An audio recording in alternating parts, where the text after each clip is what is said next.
try to keep your upper body real steady so you don't get a shaky sound. And then if you had to turn around,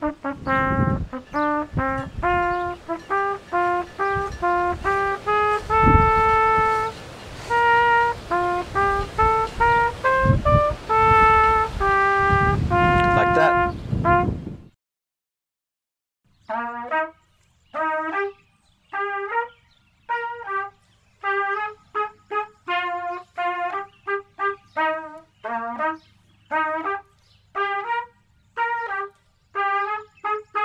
My name is Judy Schlesselman, and I am the wife of Jack. Hi, my name is Laura Keltz. I am Jack's eldest daughter. I was born in December 1980 in Iowa City, Iowa.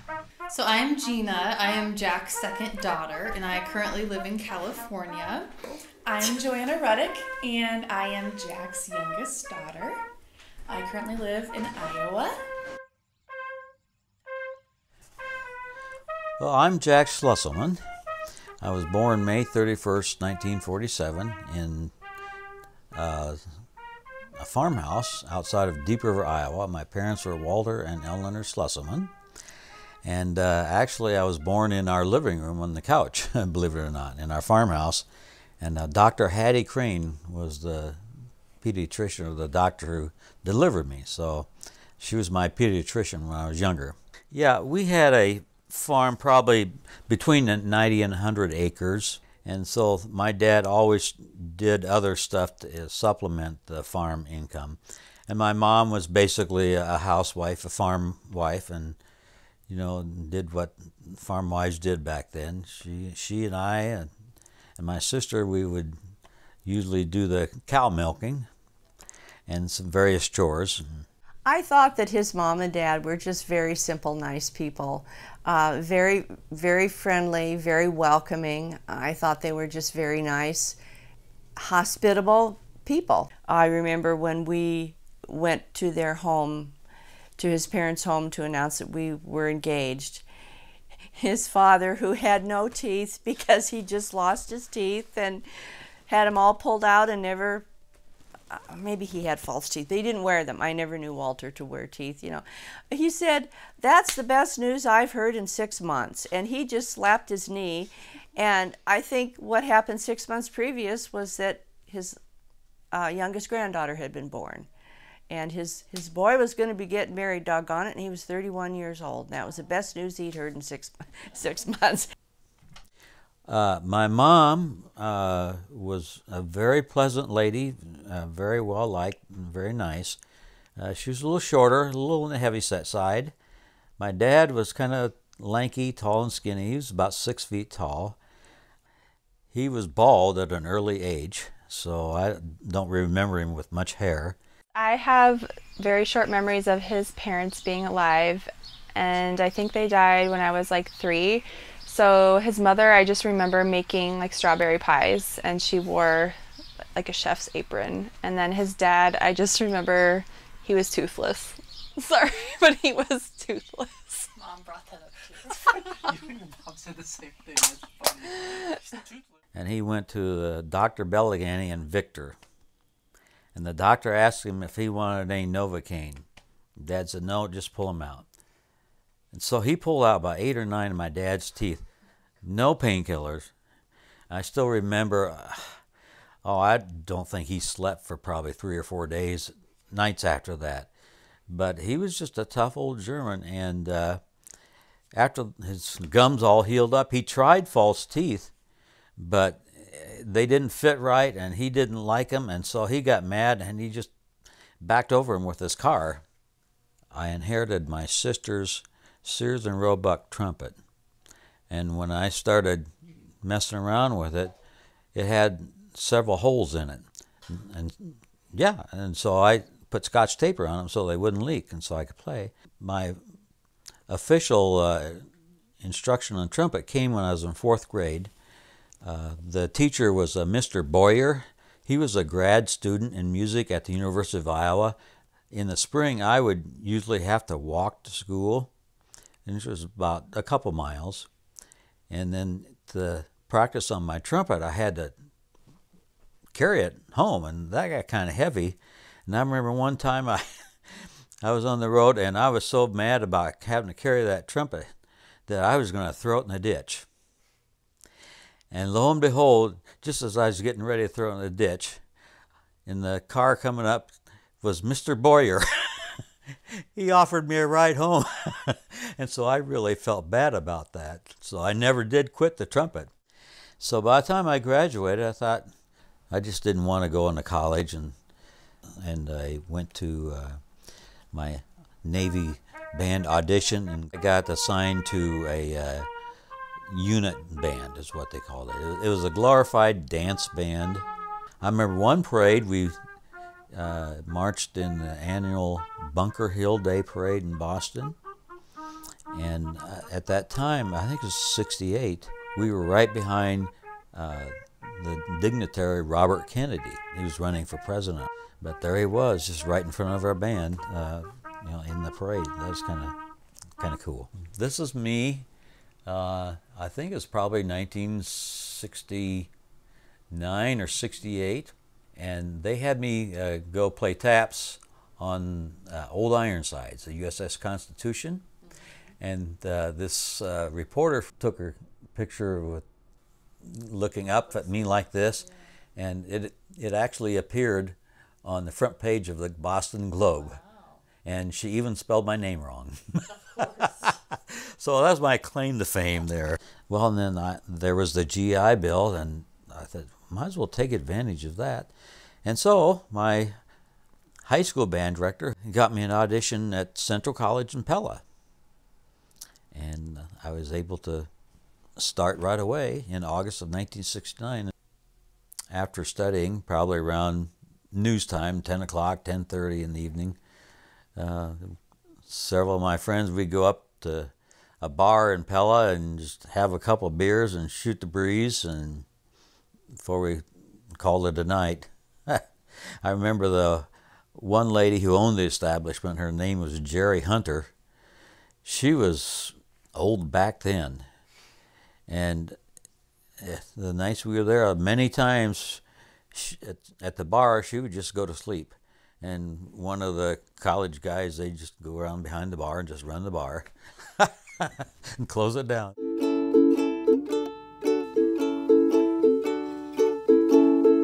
I think your dad wanted to be a band director. He wanted to show other children his love for music. Let's see, I taught a total of 31 years here in Belle Plaine, 27 as high school director, and then 4 years as elementary/junior high band director.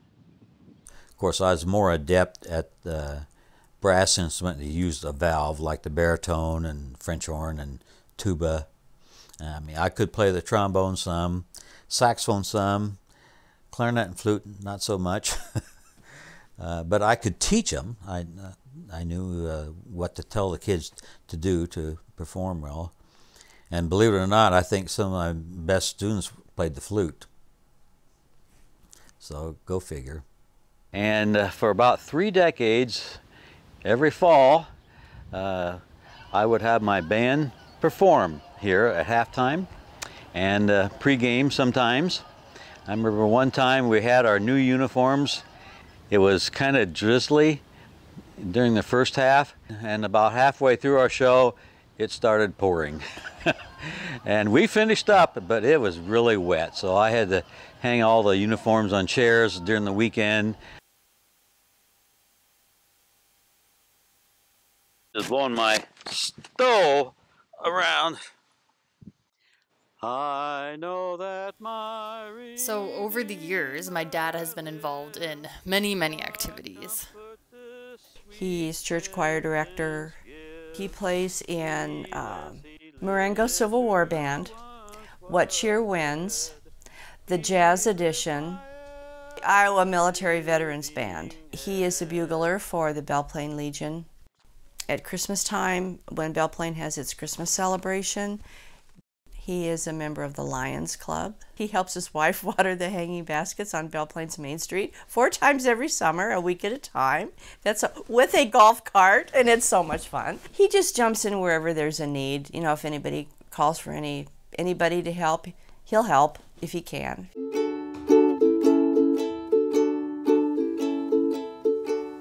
say my dad was very laid back. He was always willing to play with us, play catch or play basketball outside. He definitely was one to show his affection through his deeds. He got me a crappy little car and never made me fully pay it back. Just he was always very reliable and was always there for you. Do you remember the souvenirs we would always get when we went to Chicago? Yes. It was always something cheap, a little magnet, but yeah, he liked to show you, I'm thinking of you. Yes.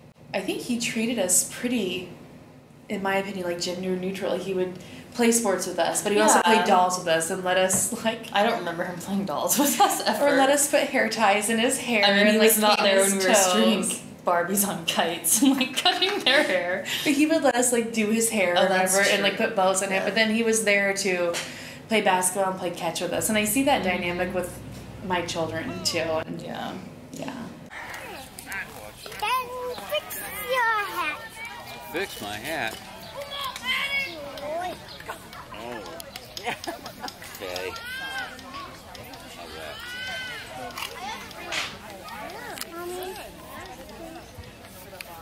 I do remember him in the fall building piles of leaves for us to jump in, Midwestern fare, and then taking us down to the park to swing and play. And then, of course, forcing us to learn every single freaking instrument in existence. I do remember that we would walk on his back, and one time he fell asleep, and we would paint his nails sometimes, but one time we had peanuts, and we shoved them in his butt crack. And he never got mad. No. He just was when he woke up, he was girls.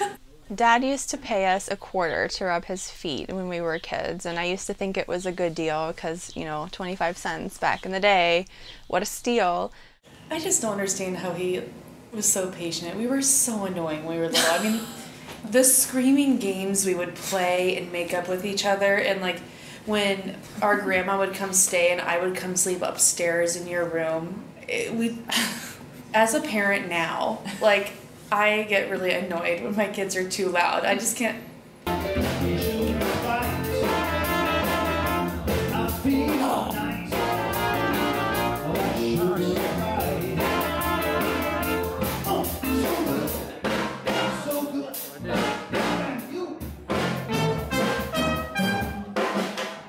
The only time I remember him yelling is I had a sleepover once, and it was always girls, girls.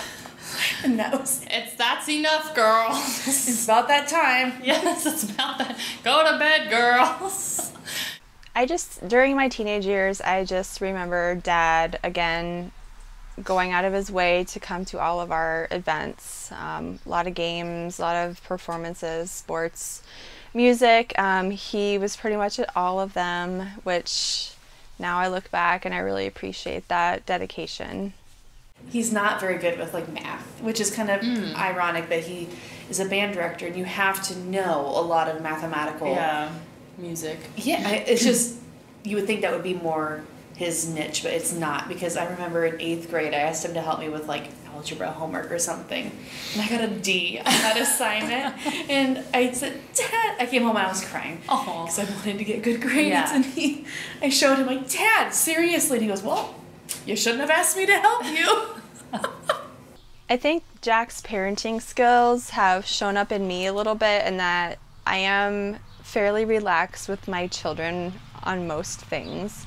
The things I'm not relaxed about, a sunscreen for sure, but I really am not a super strict, regimented, militaristic type of parent. So I think kind of just that go with the flow that I have with my kids comes from him. Dad was just so go with the flow and never got upset, and sometimes I wish I could just be a little more patient like he was, but that's not me, I guess. Yes. I know that I like to be more organized and make decisions unlike him, but I think I can commit to always supporting my daughter in whatever her interest is, even if it's something that I am not interested. I'd be willing to learn about it and just go with it like him. Yeah, definitely.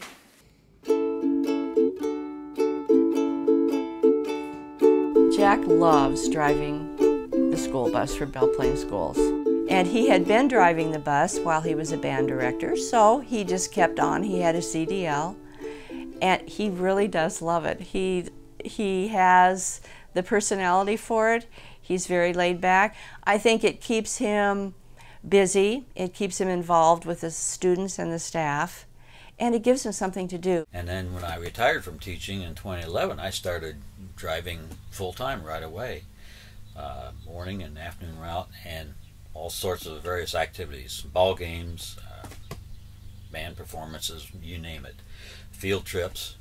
And so I've been pretty busy with the bus driving since then, and I enjoy it, and I enjoy going to different places. Like I told people, I know where most of the schools are, so I know how to get there.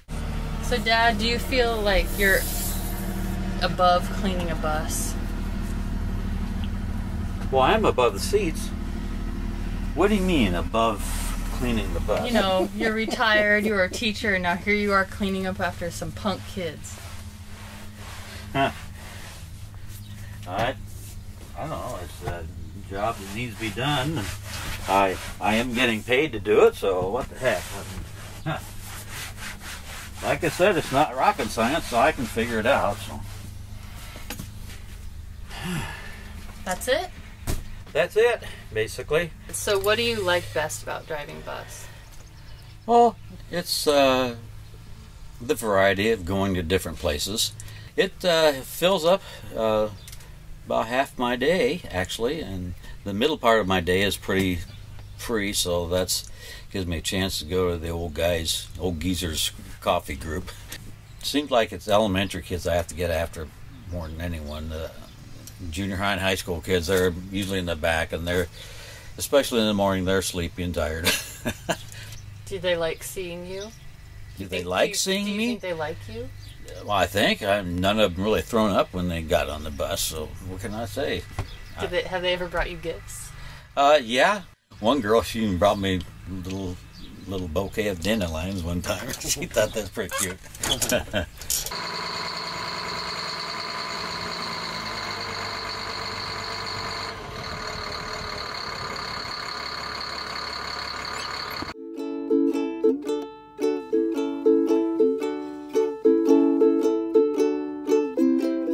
Well, we're here in the Belle Plaine Cemetery, Oak Hill, and this area right in here is where Judy and I have our burial plot.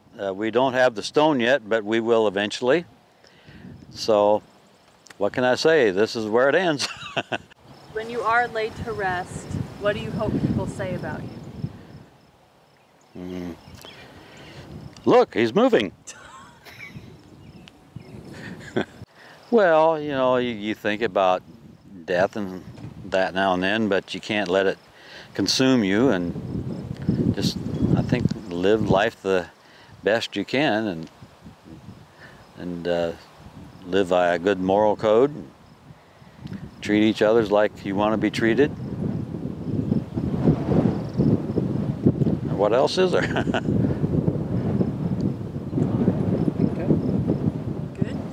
Jack is leaving the building.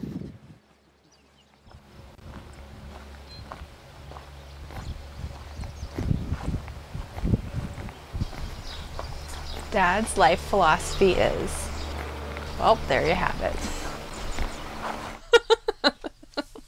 That's true. That captures it. That's it.